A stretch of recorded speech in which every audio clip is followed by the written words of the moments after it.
Assalamu alaikum, урматтуу Садыр Нуркожоевич. Садыр Нуркожоевич, мен сизге бир үмүт менен эл атасы, эл башчы деп бир сунуш менен кайрылып жатам, бир сураныч менен.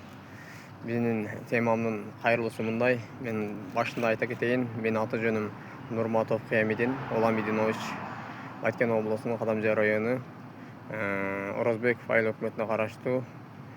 Значит, менин атам Оламидин Нурматов Оламидин Парабаевич. Бул менин атам 97-жылы жер алган. Бирок ошого чейин жерде токтом бар, эски токтом бар. Кандайдыр бир себептер менен ошол алган участогу айтканда архивге кирбей калыптыр да. Архивге катталбай калган. Бирок ошонун документтештирүү учурунда 3-4 жылдан бери бизде көйгөй болот. Буга чейинки урматтуу өкмөттөр, акимдер алмашты, канча жыл болду же? Канча жыл алмашып болуптур деп абишет этет. Мына азыр бизде Орозбеков айылында Замир деген фамилиясын билбейт экенмин. Өкмөт бар. Ал мен ага жалптанбайм. Ал аракет кылтабы кылбайт ба мен толук билбейм.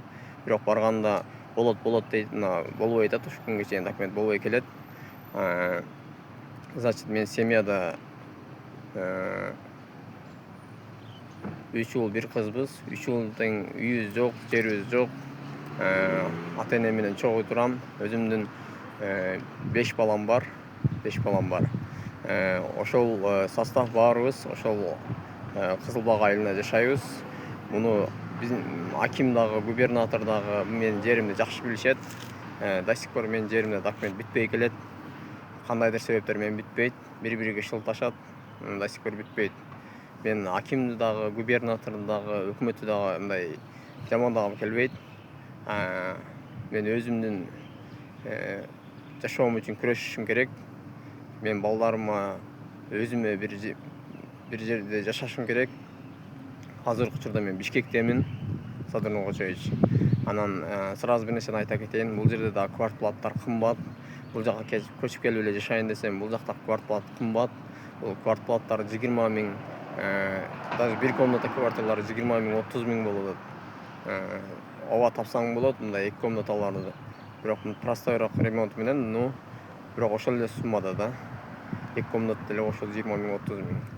Мен ошондо айтсаңыз кайсы жерде жашашым керек? Кыргызстандын жараны болсом, менден кичи 2 иним бар. Аларда дагы жери жок, алардын дагы үйү жок.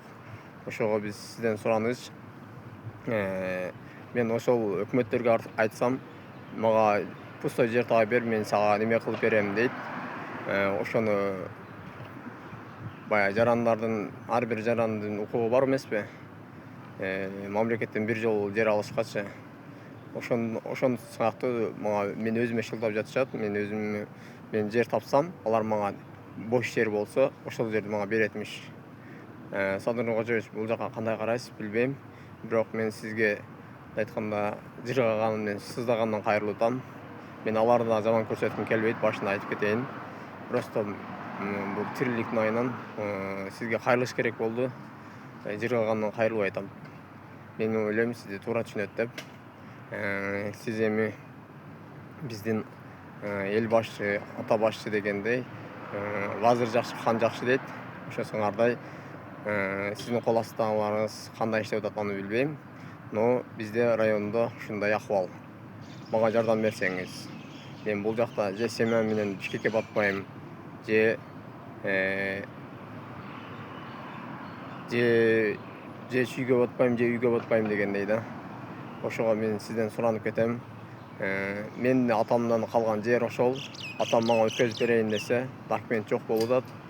Жанагы эски архив бойдон калган. Эски баягы неме боюнчачы, токтом боюнча. Ал да токтом азыр архивге кирбей өтпөйт деп мага жер бербей атышат. Жерди биз иштетип келебиз. Мына 97-жылдан бери иштетип келебиз. Ал жерде үйлөр, жерлер салынган. Кандай образда бүткөн алардыкы, биздики бүтпөй келет. Ошого биз сизден жардам сурап кетем. Ассаламу алейкум.